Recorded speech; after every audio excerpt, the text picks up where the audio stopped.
시청자 여러분 안녕하십니까? 한국 언론 포털 통신사 의회를 가다. 오늘은 자연과 어우러진 멋진 도시 화성에 나왔습니다. 화성시 의회는 소통과 협치를 기반으로 시민들의 삶의 발전에 기여하고 있다고 하는데요. 오늘은 화성시의회 원유민 의장님 함께 만나보시죠. 화성시의회 원유민 의장님 모셨습니다. 의장님 안녕하세요. 네, 반갑습니다. 안녕하세요. 네, 의장님 2020년 네. 올해 의정활동의 성과에 대해서 간단하게 얘기해 주세요. 네. 성과를 말씀드리기 전에요. 저는 처음에 그 코로나19라는 위기가 닥쳤을 때요. 과연 이게 연말까지 가겠어? 라고 이제 생각을 했었습니다. 그럼에도 불구하고 지금은 이제 변종까지 이제 또 발생을 좀 한 이런 그 시점이 되어서요. 시민들이 겪고 있는 그런 그 부담감, 내지는 답답함, 뭐 갑갑함, 이런 것들이 굉장히 지금 그 누적되어 있는 그런 그 상황에서 정말 그 의회가 갈 일들 뭐 이런 것들을 다시 한번 좀 돌아보게 되는 좀 계기가 되는데요. 그럼에도 불구하고 위기는 곧 기회라는 이제 말이 있지 않습니까? 저희 화성시 의회에서는 우리 21명의 의원님들과 함께요. 화성시 군공항 이전 반대 성명서를 시작으로 지방자치법 전부 개정 결의안도 좀 발표를 했고요. 그리고 일본 후쿠시마 방사능 오염 해양수 방류 계획안 철회 성명서 등 뭐 이런 것들을 좀 발표하고 나름대로 의회에서는 해야 될 일들을 하나하나 차곡차곡 좀 진행을 했다 이렇게 좀 말씀을 좀 드리고 싶고요. 특히나 지난 17일에는 화성시 조례입법 시민참여 지원조례가 2020년 전국 지방의회 우수 연구 사례로 당선이 돼서요. 행정안전부 장관 표창을 받았다는 말씀을 좀 드리고 싶습니다. 네. 이렇게 우리 의원님들의 뜻과 역량을 한 곳으로 모아서 화성시의 발전을 앞으로 계속해서 우리 의원님들과 함께 발전시켜 나가겠다 이런 말씀을 좀 드리고 싶습니다. 네. 네, 화성시의회 올해 어려운 여건 속에서도 한 해 동안 정말 많은 성과를 달성했는데요. 그렇다면 올해 아쉬웠던 점이나 개선이 필요하다고 생각하셨던 부분은 어떤 게 있을까요? 네, 역시 코로나19를 비켜갈 수 없듯이요. 가장 아쉬웠던 부분들은 일단 우리 화성시 시민들께서 활동을 못하는 부분들이요. 체육시설도 이용 못하고, 하물며 집 앞에 있는 복합문화센터의 수영장도 이용을 못하시고, 집안에만 이렇게 이제 갇혀 있다시피 하시다 보니까요. 거기서 오는 스트레스나 이런 부분들이 굉장히 좀 심하리라 좀 생각이 들고요. 그래서 시민 여러분들과 직접적으로 만날 수 있는 기회 동안 좀 없어지지 않았습니까? 네. 그런 부분들이 좀 가장 안타까운 부분이 아닌가 이렇게 좀 생각을 하고 있습니다. 네, 올 한 해 의정 활동을 돌아보면 역시 코로나19라는 이 키워드를 뺄 수가 없는데요. 그렇다면 2020년 코로나19로 인해 우리 화성시에 어떤 피해가 있었는지 그리고 의회는 극복하기 위해 어떤 노력을 했는지 설명 부탁드립니다. 네, 방금도 말씀을 드렸지만요. 피해라고 하는 것은 우리가 의정 생활을 하고 정치를 하는 가장 큰 이유 중에 하나도 시민의 행복 아니겠습니까? 네. 그 행복을 송두리째 빼앗아간 코로나19라고 하는 화성시뿐만이 아니고 우리 대한민국 세계적으로 이런 팬데믹 상태가 지속되고 있다는 것들이 가장 피해라고 좀 생각을 하고요.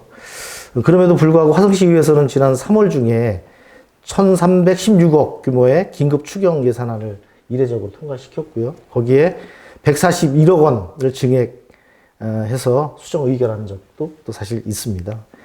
이후에 이제 화성시는 전국 최초로 소상공인 재난 생계수당이 지급된 점들은 아주 큰 보람으로 좀 생각을 하고 있고요. 예기치 못한 오늘의 위기 속에서 시민들의 안전한 내일을 보호하기 위한 그런 의회의 역할이 더욱더 좀 필요한 그런 시대가 아닌가 싶습니다.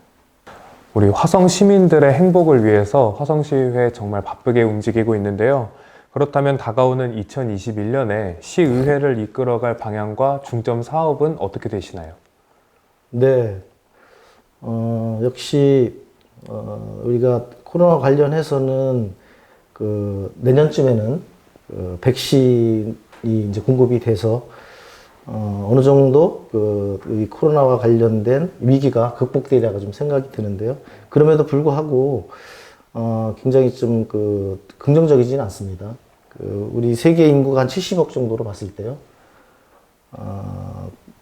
백신이라고 하는 것이 한 번 1회 이제 접종해서 끝나는 것이 아니고요. 한 2회 정도 이상은 이렇게 좀 접종을 해야지 뭐 종식이 될 수 있는 그런 쪽으로 좀 알고 있습니다. 그런데 또 2회에 걸쳐서 백신을 접종하게 된다고 계산을 해보면 한 100억 명 정도의 분량이 좀 필요한데요. 과연 그런 공급들이 제대로 좀 이루어질까라는 그런 좀 생각을 하고 있고요. 하지만 뭐 코로나19로 이제 장기화 된 위기 가운데에서 무엇보다 협력과 우리 협조가 소통이 좀 우리 집행부와의 관계에 있어서 좀 필요하다. 그 소통을 기반으로 협력을 기반으로 우리 시민들이 조금 더 코로나19를 좀 극복할 수 있는 그런 시간이라든지 이런 것들이 좀 빨리 좀 다가왔으면 하는 좀 그런 좀 생각을 좀 가지고 있습니다. 네. 네, 저도 화성시의회의 협치와 소통 앞으로 기대해 보도록 하겠습니다. 그렇다면은 현재 화성시에서 가장 시급한 현안은 어떤 걸까요? 무엇보다도 긴밀한 소통, 의회와의 관계 이런 것들을 통해서요.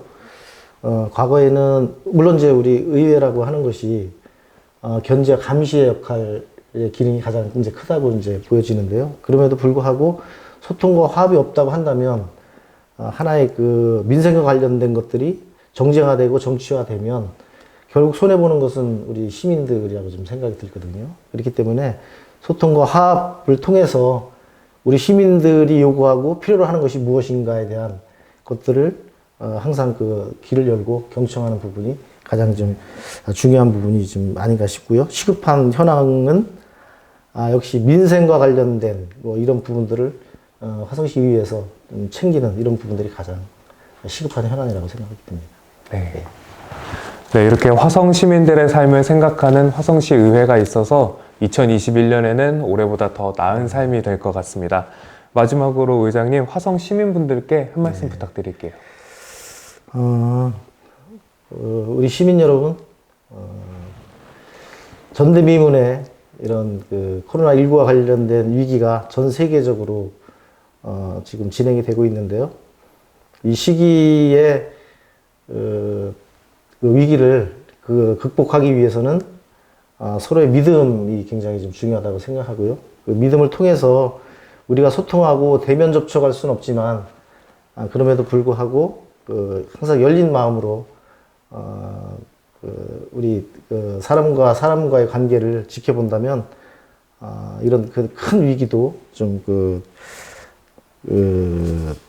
이겨나갈 수 있다고 좀 생각을 하고요.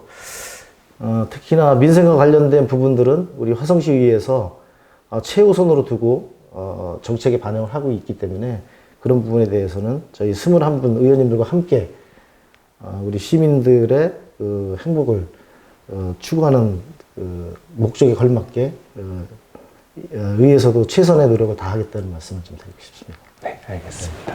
네, 지금까지 화성시의회 원유민 의장님 모셨습니다. 오늘 인터뷰에 응해주신 의장님 감사합니다. 네, 고맙습니다.